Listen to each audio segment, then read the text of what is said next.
Quand le bœuf bourguignon du dimanche était un rituel sacré, pas une corvée, et marcher jusqu'à la boulangerie faisait simplement partie de la vie. Dans les années 50, 60 et 70, l'obésité était presque inconnue en France. Nos grands-parents mangeaient de vrais repas, appréciaient leur nourriture, et ne mettaient jamais les pieds dans une salle de sport. Alors, quel était leur secret? Aujourd'hui, nous retournons dans les cuisines et les salles à manger de la France d'après-guerre pour découvrir la vérité surprenante sur comment les gens ordinaires restaient naturellement en bonne santé sans jamais essayer. La réponse pourrait bien changer votre façon de penser à la nourriture pour toujours. La vie dans les années 50 était encore marquée par les ombres du rationnement, même après sa fin officielle en 1949. Les familles françaises avaient appris à faire compter chaque bouchée, et ces habitudes n'ont pas disparu du jour au lendemain. L'assiette typique du dîner ne ressemblait en rien aux portions démesurées d'aujourd'hui. Un morceau de viande de la taille d'un jeu de cartes, une montagne de légumes cuits, et peut-être 2 ou 3 pommes de terre constituaient un repas convenable. Il n'était pas question de se resservir. À moins d'être un adolescent en pleine croissance, et même dans ce cas, maman gardait un œil vigilant sur la casserole. La pierre angulaire de chaque repas étaient les légumes, et pas les variétés exotiques que nous voyons aujourd'hui.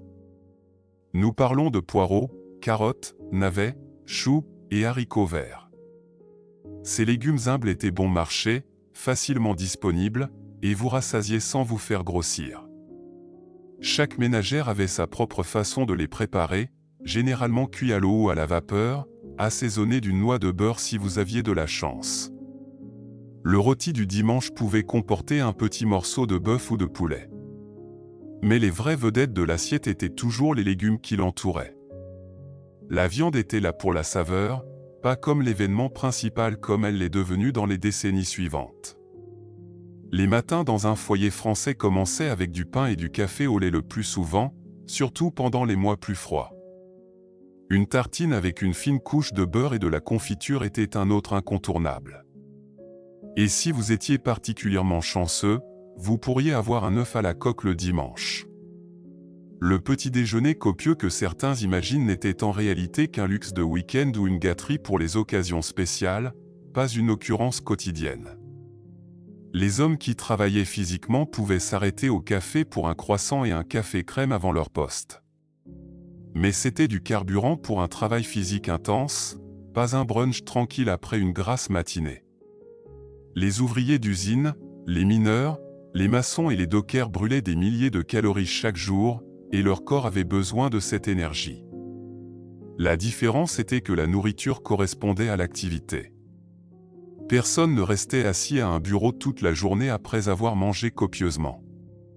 Le petit déjeuner que vous mangiez reflétait le travail que vous étiez sur le point de faire, et les portions étaient calibrées en conséquence, même si personne n'y pensait en ces termes. Même si le rationnement a pris fin à la fin des années 40, son impact sur les habitudes alimentaires françaises a duré des décennies. Toute une génération avait grandi en se débrouillant avec des quantités limitées de sucre, de beurre, de viande et d'œufs. Ils avaient appris à savourer de petites quantités et à ne jamais gaspiller un seul morceau. Cet état d'esprit n'a pas disparu simplement parce que les magasins avaient soudainement plus de stock. Les mères qui avaient fait durer 1 kilo de viande pour nourrir une famille de 6 personnes n'ont pas soudainement commencé à acheter 2 fois plus quand les restrictions ont été levées. L'approche prudente et mesurée de la nourriture est devenue partie du caractère national. Les friandises étaient véritablement des friandises à l'époque. Une tablette de chocolat était quelque chose que vous aviez une fois par semaine, pas une fois par heure. Les biscuits sortaient quand les visiteurs passaient pour le thé, et vous en preniez 2, peut-être 3. L'idée de garder un paquet familial de gâteaux dans le placard pour grignoter occasionnellement aurait semblé bizarre et gaspilleuse. Le sucre était utilisé avec parcimonie dans la pâtisserie maison, et les gâteaux achetés en magasin étaient pour les anniversaires et Noël. Cette retenue naturelle n'était pas une question de régime ou de privation. C'était simplement la façon dont les choses se faisaient, transmise de parents à enfants sans question. Presque chaque repas était cuisiné à partir de zéro à la maison pendant cette période. Il n'y avait pas de micro-ondes, pas de plats préparés, et les plats à emporter étaient un luxe rare. La ménagère française passait une partie importante de sa journée dans la cuisine, épluchant des pommes de terre, coupant des légumes, et debout devant la cuisinière. Ce n'était pas considéré comme une corvée de la même manière qu'aujourd'hui. C'était simplement une partie de la routine quotidienne, aussi naturelle que de faire les lits ou de balayer les sols.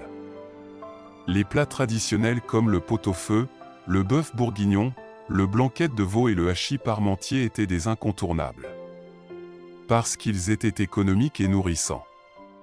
Ces repas utilisaient des morceaux de viande bon marché, complétés par beaucoup de légumes et de pommes de terre. Les restes de viande du rôti du dimanche devenaient le hachis parmentier du lundi ou le gratin du mardi. Rien n'était gaspillé, et chaque repas était soigneusement planifié autour de ce qu'il y avait dans le garde-manger. L'acte de cuisiner lui-même prenait du temps et des efforts, ce qui signifiait que vous appréciiez davantage la nourriture quand elle arrivait enfin à table. Il n'était pas question d'attraper quelque chose de rapide du congélateur ou de commander quand vous n'aviez pas envie de cuisiner. La vie avant que la voiture ne devienne universelle signifiait que la plupart des gens marchaient beaucoup plus que nous ne le faisons aujourd'hui. Dans les années 50, seulement environ une famille sur 10 possédait une voiture. Dans les années 70, ce chiffre avait augmenté, mais la marche restait le mode de transport principal pour des millions de Français. Vous marchiez jusqu'au magasin, au travail, à la poste, pour rendre visite à des amis.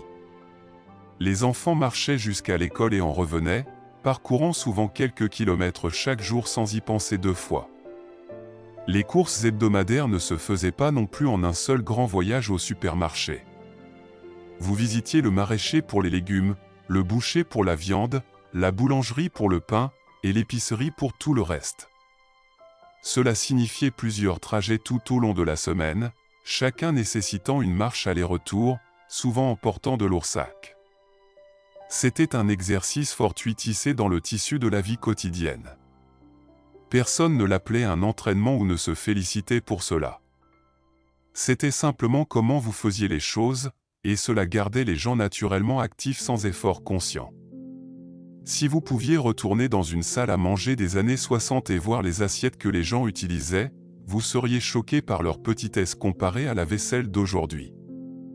Les assiettes à dîner ne faisaient souvent que 23 ou 24 cm de diamètre, alors que les assiettes modernes peuvent faire 28 à 30 cm ou même plus. Cela peut ne pas sembler beaucoup, mais cela faisait une énorme différence sur les portions. Une assiette plus petite contenait naturellement moins de nourriture, et finir ce qui était dans votre assiette était attendu, donc les gens mangeaient simplement moins sans se sentir privés. Les portions au restaurant étaient également modestes pendant cette époque. Sortir pour un repas était une occasion spéciale, peut-être une ou deux fois par an pour beaucoup de familles, et les portions reflétaient les sensibilités d'après-guerre. Vous obteniez une quantité raisonnable de nourriture, suffisante pour satisfaire, mais pas pour vous remplir. Le concept moderne de portion XXL ou d'obtenir plus pour son argent en commandant des portions énormes n'existait tout simplement pas. Les gens mangeaient jusqu'à être satisfaits, pas jusqu'à être inconfortablement pleins. Et quitter la table légèrement affamé était parfaitement normal et même attendu, surtout pour les enfants à qui on disait qu'ils auraient de la place pour le dessert s'ils se tenaient bien. Le sucre et les bonbons occupaient une place très différente dans la vie quotidienne comparée à la disponibilité constante de friandises d'aujourd'hui. Les enfants pouvaient recevoir quelques francs à dépenser à la confiserie le samedi, et ils choisissaient soigneusement, faisant durer leur sélection toute la semaine. Des bonbons à la menthe, des caramels ou des réglisses étaient pesés et enroulés dans des sacs en papier.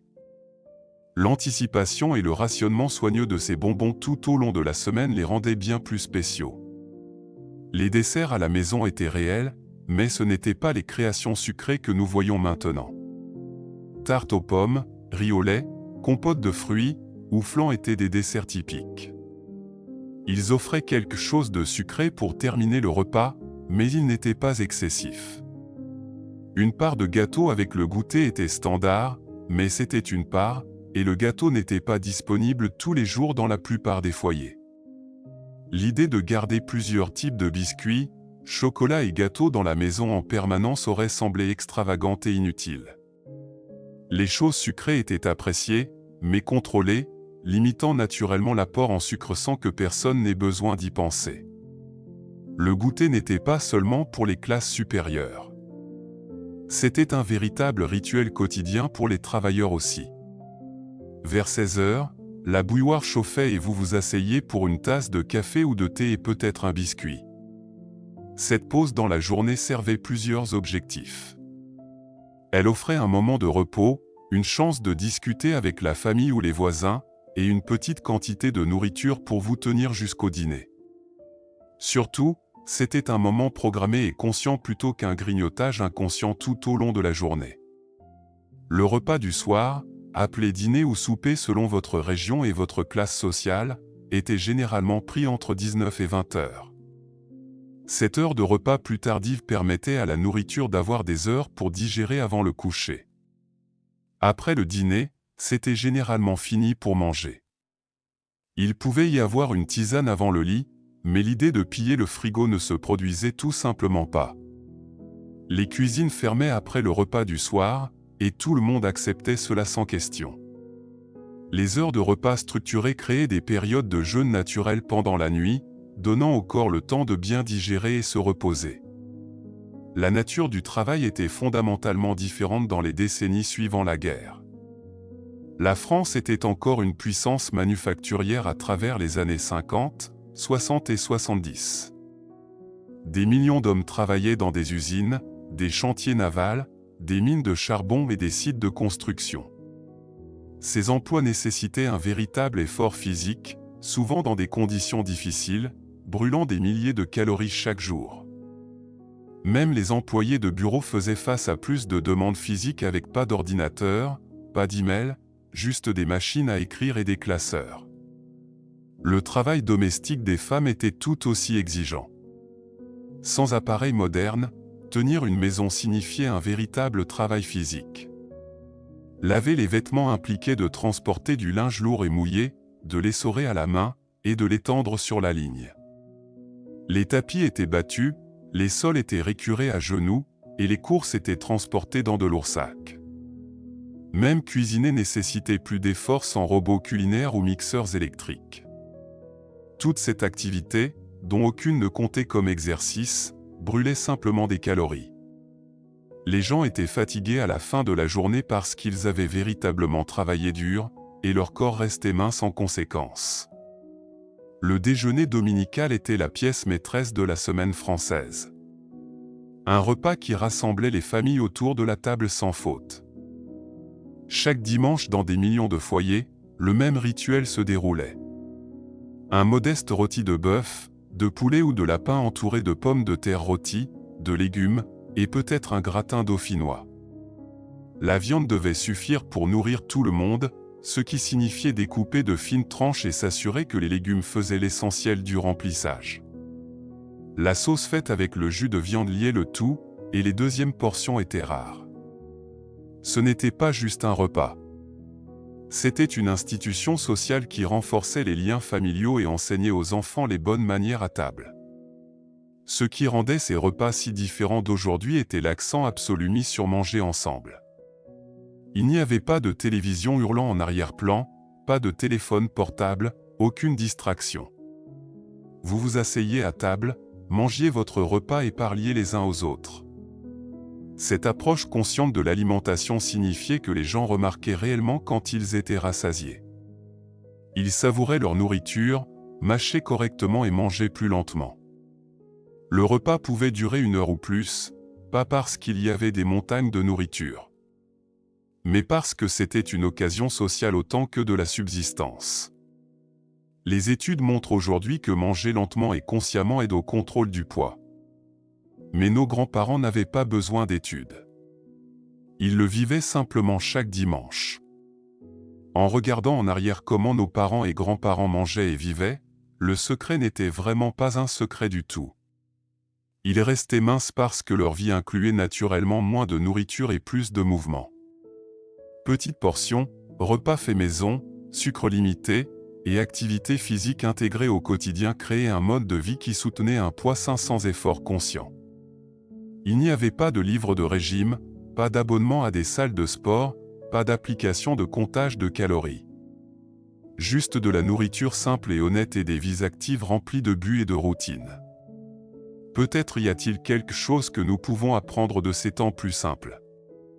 Non pas que nous devrions retourner aux difficultés des années d'après-guerre, mais peut-être pouvons-nous récupérer une partie de la sagesse qui gardait les gens en bonne santé et connectés à leur nourriture. De quoi vous souvenez-vous des repas de votre enfance ? Votre famille avait-elle des traditions qui pourraient contenir des leçons pour nous aujourd'hui ? Partagez vos souvenirs dans les commentaires ci-dessous. Gardons ces histoires importantes vivantes et apprenons des générations qui nous ont précédés. N'oubliez pas de vous abonner pour plus de voyages dans le passé fascinant de la France.